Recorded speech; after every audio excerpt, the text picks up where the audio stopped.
नमस्कार। कहते हैं ना, पैसे के बिना कुछ नहीं होता। चाहे आप कितनी भी एनर्जी लगा लो, कुछ भी लगा लो, आपके पास कितनी भी बुद्धि हो, आपको पैसा तो अंततः चाहिए होता है। चाहे आप कितने ईमानदार हो, आप अभी बिहार का चुनाव देख सकते हैं। वहां पे कितने भी ईमानदार नेता हो या कुछ भी हो, आप ईमानदार यदि खड़े हो जाएं तो आप कुछ नहीं कर सकते यदि आपके पास पैसे नहीं हो। जैसे आपने देखा होगा, जो 2024 में लोकसभा इलेक्शन हुए, उसमें 543 लोगों में 500 से अधिक लोग करोड़पति थे।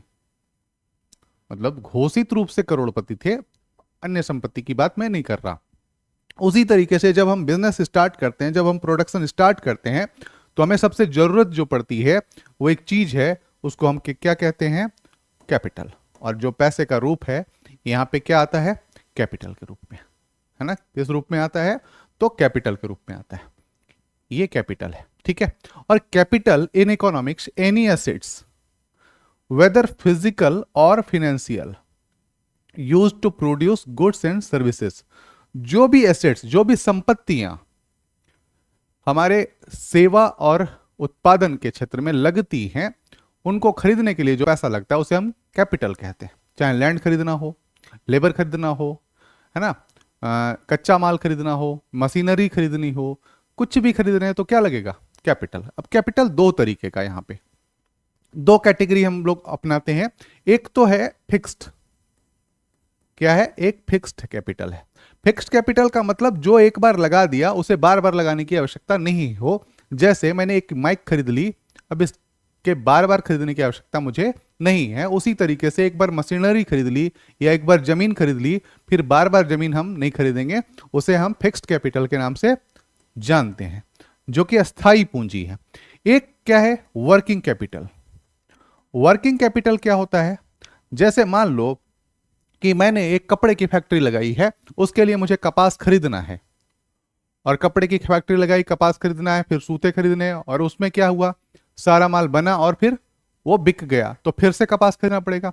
तो ये जो काम करने वाला पूंजी है, उसको हम वर्किंग कैपिटल के रूप में जानते हैं। और यही चीज आपने याद होगा, जब रत्ना जो है, रत्ना क्या करती है? खरीदती है। पहला क्या करती है? लैंड खरीदती है लीज पे। Buy furniture and kitchen equipment, these are called capital. Money plus human made resources that are use to produce goods and services. अब ये सब मिलके क्या करेंगे? गुड्स और सर्विसेज प्रोड्यूस करेंगे, ठीक है। तो इसको हम लोग कैपिटल कहते हैं। क्लियर हो गया? अब यहां पे आगे चलते हैं। इसके बाद अब यहां पे जो कैपिटल है वो कैसे आ सकता है? कैपिटल जो है वो कैसे आ सकता है? सबसे पहले जो हमारी पर्सनल सेविंग है, फैमिली है, फ्रेंड है, they are first sources of fund and support for individual when they start ये business, just as Ratna did we, see started her business. तो जैसे ही शुरुआत हम करते हैं तो हम अपने फैमिली से लेते हैं, या हमारे पास सेविंग है उससे लेते हैं, दोस्तों से लेते हैं, और फिर हम बिजनेस शुरू करते हैं और फिर उससे पैसा लौटा देते हैं। ये छोटे स्केल पे है। बट जब हम एंटरप्रेन्योरशिप बड़े स्केल की बात करें, तो हम शुरुआत जब करते हैं तो हम छोटे स्तर पे कर सकते हैं, बट उसके बाद हम फंड बाजार से भी ले सकते हैं, फंड करने वाली कंपनियों से भी ले सकते हैं। तो ये चीजें, और फंड करने वाली कंपनियों से जब लेंगे तो उन्हें क्या देंगे हम? जैसे स्टॉक मार्केट से जब हम लेंगे तो उन्हें क्या देंगे? उन्हें हम डिविडेंड देंगे, लाभांश देंगे, ठीक है। अब यहां पे ध्यान रखिए कि जब हम किसी से क्या लेते हैं? इंटरेस्ट। मान लीजिए बैंक से क्या किया? बैंक से लोन लिया हमने। बैंक से जब लोन लिया तो हम क्या देंगे? लोन लेते हैं तो हम क्या देते हैं? ब्याज। क्या देते हैं? इंटरेस्ट, है ना, इंटरेस्ट देते हैं। और जब हम अपने व्यापार को बड़े स्तर पे ले जाते हैं और स्टॉक मार्केट में लिस्ट करते हैं और अपने मतलब अपना जो व्यापार है उसको शेयर में बदल देते हैं, तब हम क्या करते हैं? डिविडेंड देते हैं। क्या देते हैं? An amount of money paid regularly by company to its shareholder. जो हमारे शेयर धारक हैं उनको हम प्रॉफिट में जो लाभ होता है उसका डिविडेंड देते हैं, लाभांश देते हैं। क्लियर हो गया होगा? तो हम बैंक से इंटरेस्ट लेते हैं। बैंक हमारा मालिक नहीं है, ध्यान रखिएगा। बैंक से हमने जब लोन लिया तो वो हमारा मालिक नहीं है, लेकिन जब शेयर मार्केट में किसी को शेयर बेचा हमने, तो शेयर होल्डर मालिक है, उस कंपनी का मालिक है जिसका उसने शेयर खरीदा, आप चाहे आपने एक का ही नहीं खरीदा हो। ठीक है, तो ये ध्यान रखना है। ये हो गया। इसके बाद आता है एंटरप्रेन्योरशिप, और ये सबसे जरूरी चीज है। ठीक है, आपने देखा होगा कि हमने पिछले पिछले कक्षा में पढ़ा कि लैंड और लेबर की बात कर ली, कैपिटल की बात कर ली, और अब जो बात कर रही है वो है एंटरप्रेन्योरशिप। ठीक है, एंटरप्रेन्योरशिप। ठीक है, एंटरप्रेन्योरशिप के बिना हम कुछ भी नहीं कर सकते। जैसे मान लीजिए आपके पास भूमि भी है, पूंजी भी है और लेबर भी मिल जाएगा, लेकिन आपके दिमाग में ये चीज नहीं है कि हमें कुछ करना है, तो आप कर पाओगे? आप नहीं कर पाओगे। तो ये सबसे इंपॉर्टेंट है कि जो एंटरप्रेन्योर है वो क्या करता है, वही ये चीजें लेके आता है। भारत में ऐसा उदाहरण आपको बहुत पहले मिलेगा, जो एक नाम है जिनका नाम हम पहले लेते हैं, JRD टाटा, जहांगीर रतन जी दादा भाई टाटा। ठीक है, और इन्होंने सबसे पहले एयर इंडिया, है ना, जो इंडियन एयरलाइंस है, उसको बनाया था। जो आप आज देखते हो, तो टाटा का माल फिर टाटा के पास पहुंच गया है। ठीक है, who comes up an idea, एक आइडिया लेके आता है, और takes risk, gather other factors of production and works hard to make their startup idea to successful. ठीक है, कोई भी एक आइडिया लेके आया, जैसे मान लो बकरी चराने का आइडिया लेके आए हम। अभी आपको हंसी आ रही होगी। मांस उद्योग में बकरियों का योगदान या बकरों का योगदान बहुत बड़ा है। हमने क्या करा, हमारे पास एक आइडिया आया कि देखो उत्तराखंड है, उत्तराखंड के लोग बेरोजगार हो रहे हैं, वो बाहर जा रहे हैं, और हमने क्या किया, एक आइडिया लेके आए कि ऐसा एक बाड़ा बनाते हैं जिसके चारों तरफ करंट हो, ताकि जंगली जानवर ना खा जाए, और वहां पे बकरी पशुपालन शुरू कर दिया। और उस पशुपालन से क्या हुआ कि उस क्षेत्र के लोगों को रोजगार मिलना शुरू हो गया, या मांस के क्षेत्र में, दूध के क्षेत्र में, या इस तरीके की चीजों के क्षेत्र में। तो क्या हुआ, वहां की अर्थव्यवस्था धीरे धीरे ऊपर उठेगी। ऐसे मान लो उत्तराखंड में या हिमाचल प्रदेश में सेब बहुत बर्बाद हो रहे हैं। जो फूड प्रोसेसिंग, जो हमारा सप्लाई चेन है, उस चेन में सेब बहुत बर्बाद हो जाते हैं। जो खेत से लाते हैं उसमें काफी चीजें बर्बाद हो जाती हैं। मतलब माना जाता है कि 30% जो फूड है वो हमारा फूड प्रोसेसिंग से पहले ही बाहर हो जाता है। मतलब पहले ही हम लोग जो खाते हैं उसका पहले ही बाहर हो जाता है। तो उसको बचाया जा सकता है, वो 30% है, उसको बचाया जा सकता है। आप दिल्ली स्टेशन कभी आए होंगे, तो वहां पे हिमाचल प्रदेश का एक कियोस्क लगा हुआ है, और वहां पे हिमाचल प्रदेश के सेब का जूस मिलता है, वो भी 10 रुपए में मात्र। तो इस तरीके की चीजें करी जा सकती हैं। क्या वो फूड प्रोसेसिंग की गई? ऐसा नहीं कि वो अच्छे सेब को काट के वो उसका जूस बनाते हैं, नहीं। वो क्या करते हैं, वैसे सेब जो कि 2-3 दिन में सड़ जाएंगे, या अब गिर गए हैं, ये इसको यदि नहीं रखा गया तो ये 1 दिन में सड़ जाएगा, उसको क्या करते हैं, फूड प्रोसेसिंग में डाल देते हैं, जैम, जेली, जूस, इस तरीके की चीजें बना के, और फिर क्या करते हैं, वो बेचते हैं। तो वो इस तरीके का आइडिया लेके आना भी क्या कहलाता है, startup. Startup is an entrepreneur venture with limited resources that aims at rapid growth and expansion while leveraging technology, है ना, टेक्नोलॉजी लगा के फिर उसको अपग्रेड कर देंगे। ठीक है, इसके बाद देखो कि एन एंटरप्रेन्योर क्या करता है, आइडेंटिफाइज ये प्रॉब्लम एंड रिजॉल्व। तो हमने आइडेंटिफाई किया एक प्रॉब्लम, क्या कि जो सेब है वो बर्बाद हो जा रहे हैं। तो पहले क्या किया, आइडेंटिफाई किया, and resolute to solve it an innovative solution. अब इनोवेटिव सॉल्यूशन क्या हुआ कि हम उसको जैम जेली में कन्वर्ट करें। अभी तक मशीनें नहीं आ रही थी, हम हाथ से बनाते थे जैम जेली। अब हमें क्या करें, take risk, investing money and time. हमने क्या किया, R&D करना शुरू किया कि ये जैम जेली जो बन रहा है वो यूरोपियन स्टैंडर्ड का है कि नहीं, या खाने में कितने दिन टिकता है। तो हमें इसमें 2 से 3 साल का समय लगेगा। Make key decision regarding the operation and functioning on his her business, ये करेंगे।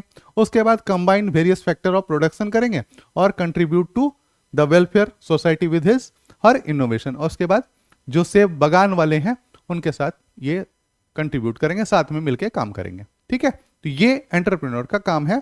और जो हमने आगे बनाया, ये the man who dreamed big for India, क्या है, एक big for India Tata group है, और इन्होंने क्या करा था, टाटा एयरलाइन का सपना देखा था 1932 में, विच लेटर बिकम एयर इंडिया। जब राष्ट्रीयकरण कर दिया गया तो उसको एयर इंडिया बना दिया गया, और फिर इंडियन एयरलाइंस को कौन खरीदा, टाटा ग्रुप ने। तो क्या हुआ, फिर वहीं का वहीं पहुंच गया। क्लियर। तो ये इनको भारत रत्न अवार्ड मिला है। ठीक है, इसके बाद देखते हैं technology and enabler of production. अब यहाँ पे देखिए कि एक बात हुई, एक कहानी सुनाता हूँ, छोटी सी कहानी है कि एक बार क्या हुआ कि एक व्यक्ति को बंदूक बनाने का ठेका मिला, बंदूक बनाने का ठेका मिला, और वो डेली 10 बंदूक बना पाता था। उसे बनाने था 10,000 बंदूक। ठीक है, 10,000 बंदूक बनाने का ठेका मिला, 10 बंदूक बनाता था। 100 दिन में कितना बनते, 1000। तो 6 महीने का टाइम दिया गया मान लो, तो 1800 दिन, मतलब 200 दिन मान लेते हैं, तो 2000 बंदूक बनेंगे। अब जो कंपनी, उसने कह दिया कि हाँ बना दूंगा मैं, और जबकि वो बनाता 10 है। ठीक है, अब जिस कंपनी ने दिया था ठेका वो 3 महीने बाद पहुंची कि कितना प्रोग्रेस हुआ, उसने देखा एक भी बंदूक अभी तक नहीं बना है। ठीक है, कि तुम बना पाओगे ना, ऐसी बात हुई। एंटरप्रेन्योर था वो, उसे पूछा गया कि तुम बना पाओगे ना, उसने कहा सर बना दूंगा मैं, 6 महीने का टाइम है ना, तो 6 महीने में आपको 10,000 बंदूकें दे दूंगा मैं। ठीक है, और ठीक 5वें महीने में उसने कहा कि आपकी बंदूकें तैयार है, आप ले जाइए। अब इस बीच उसने क्या किया, इस बीच उसने टेक्नोलॉजी का प्रयोग किया। टेक्नोलॉजी का प्रयोग क्या, कि जो नाली ढालने का काम है और बाकी सारी चीजों का, उनमें मशीन का प्रयोग शुरू कर दिया। मशीनों के प्रयोग से क्या हुआ कि एक दिन में जो 10 बंदूक बनती थी वो 500 तक हो गई।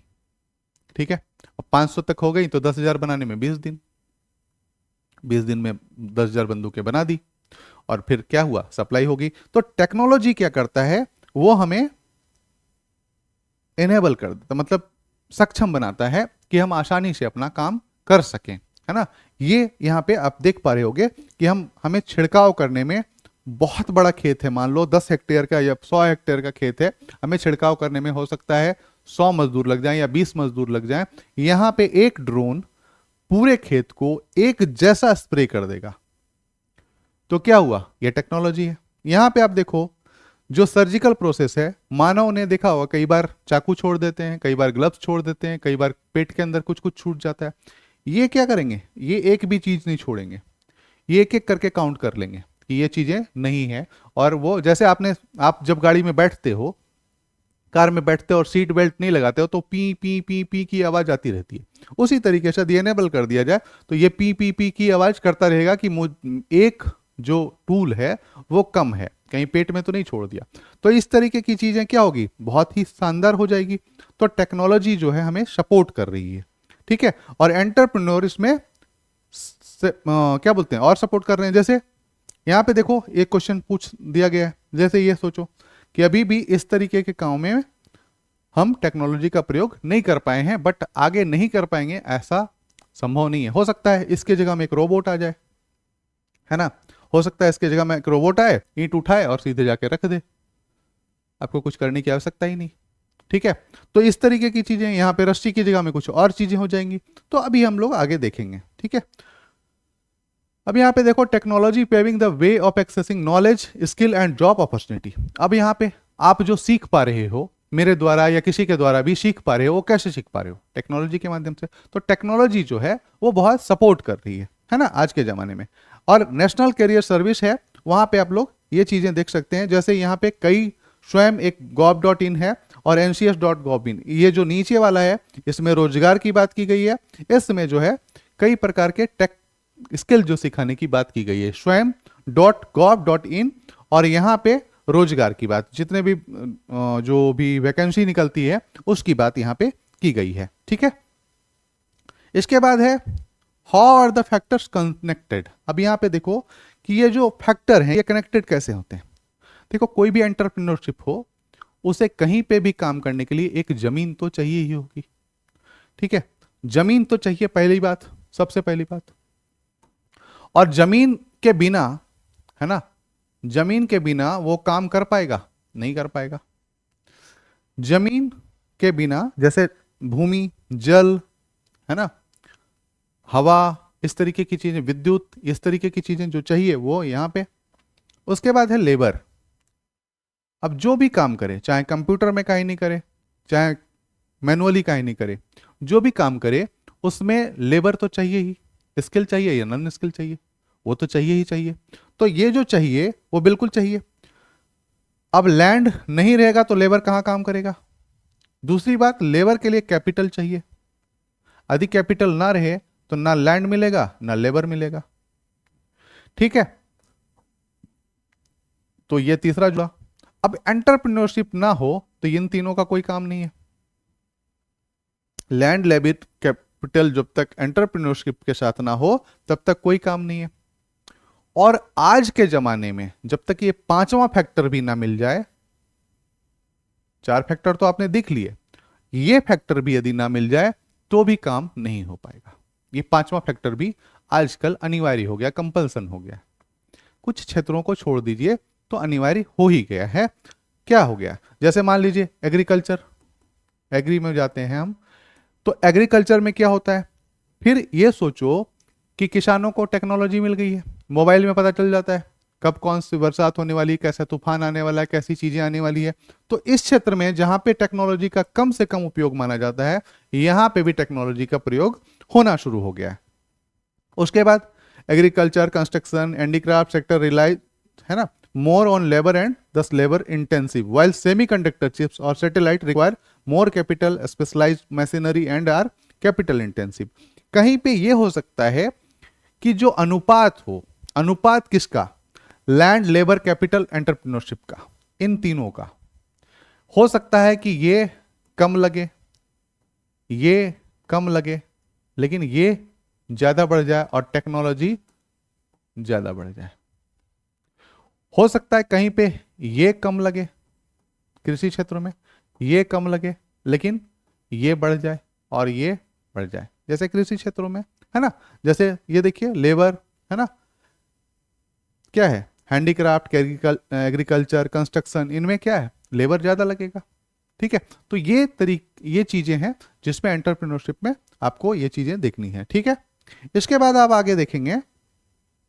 अब जो एक इंपॉर्टेंट पार्ट है कि जैसे हम प्रोडक्शन कर लिए तो उसके बाद सप्लाई चेन की बात है। सप्लाई चेन होनी चाहिए। हमने प्रोडक्ट तो बना लिया, सप्लाई भी चेन तो चाहिए, नहीं तो प्रोडक्ट पहुंचेगा कैसे। तो सप्लाई चेन की महत्व भूमिका हो जाती है।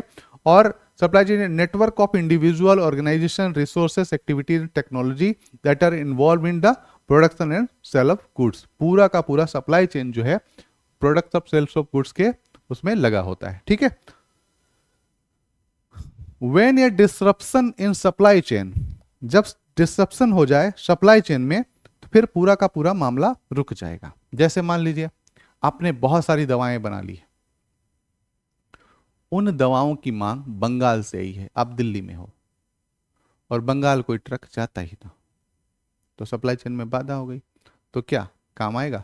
उसी तरीके से सप्लाई चेन बहुत जरूरी है। अब यहाँ पे देखिए, जैसे एक चीज देखिए, India is the world second largest mobile phone manufacture, China 2025, है ना। तो सबसे बड़ा कौन है, तो चाइना है। अब यहाँ पे देखिए सबसे पहले क्या होता है, R&D टीम क्या बैठती है, रिसर्च एंड डेवलपमेंट के लिए एक टीम बैठती है यहाँ पे, और क्या करती है, कॉन्सेप्टलाइज न्यू फीचर। अब मोबाइल फोन तो है ही और न्यू फीचर की बात आएगी।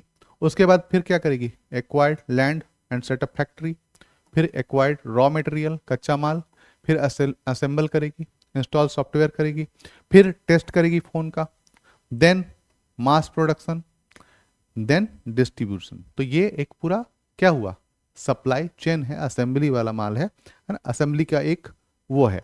अब यहां पे देखो जो चाइना है, वो चाइना क्या है, यूरोप की फैक्ट्री है, यूरोप की फैक्ट्री। अब यहाँ पे देखो human effort involve in every stage of production, है ना। For example term software, electrical, mechanical engineer along with project manager use their expertise to develop ये प्रोडक्ट, है ना, इस तरीके से। अब यहाँ पे देखो रिस्पॉन्सिबिलिटी और toward factor of production. Responsibility क्या है, when we produce good we use natural resources. अब यहाँ पे क्या है, क्या यूज करते हैं हम लोग, सबसे पहले जो हमारी रिस्पॉन्सिबिलिटी है, दायित्व है, वो क्या है? तो हम लोग सबसे पहले क्या यूज करते हैं? नेचुरल रिसोर्सेस, है ना, like land, water and minerals. अब यहां पे देखिए, मान लीजिए आपने आज कोका कोला पिया हो, या आपने कोका कोला तो पिया ही होगा। अब आप जब कोका कोला पीते हैं तो उसमें किस लैंड का प्रयोग किया जाता है, मतलब किस रिसोर्स का प्रयोग किया जाता है? और जो सबसे ज्यादा प्रयोग किया जाता है वो प्रयोग है वाटर का। और इसके पॉल्यूटेड होने के कारण, ये पॉल्यूटेड हो गया मान लो, तो क्या होगा? आसपास की कृषि पे पर असर पड़ेगा, आसपास के लोगों के स्वास्थ्य पे असर पड़ेगा। और इसके कारण से कई जगहों पे कोका कोला के बेवरेज जो हैं उन पर विरोध प्रदर्शन हुआ है। नए कोका कोला प्लांट के लिए बहुत ज़्यादा विरोध प्रदर्शन होता है और लोग इसको नहीं देना चाहते हैं। ध्यान रखिएगा, limited, for example in Tamil Nadu many people money by working in leather factory. क्या, कहाँ पे काम कर रहे हैं? लेदर फैक्ट्री में। This help the local economy but the waste from these factories can pollute rivers and soil. In the same way, when old smartphones are not recycled properly, harmful substances like lead, mercury can leak into the ground and water. This pollution be danger for people, animals and plants. अब ये सिर्फ people के लिए नहीं, plant के लिए भी हानिकारक है और एनिमल के लिए भी है। तो ये पूरा का पूरा, तो हमें क्या करना चाहिए कि इसके साथ जो एंटरप्रेन्योरशिप साथ है उसके साथ एनवायरनमेंट को भी ध्यान में रखना होगा। मीन्स दैट कि हमें सस्टेनेबल डेवलपमेंट करना पड़ेगा। क्या करना पड़ेगा? सस्टेनेबल, है ना, सस्टेनेबल डेवलपमेंट करना पड़ेगा, सतत विकास करना पड़ेगा, जिसे प्रकृति को भी नुकसान नहीं हो, है ना। क्लियर? क्लियर? अब यहां पे देखिए कि हम लोग क्या कर रहे हैं, पूरा कचरा कर रहे हैं। जैसे recycling industry waste water before releasing into water bodies. अब ये क्या करेंगे? रिसाइकलिंग करना चाहिए।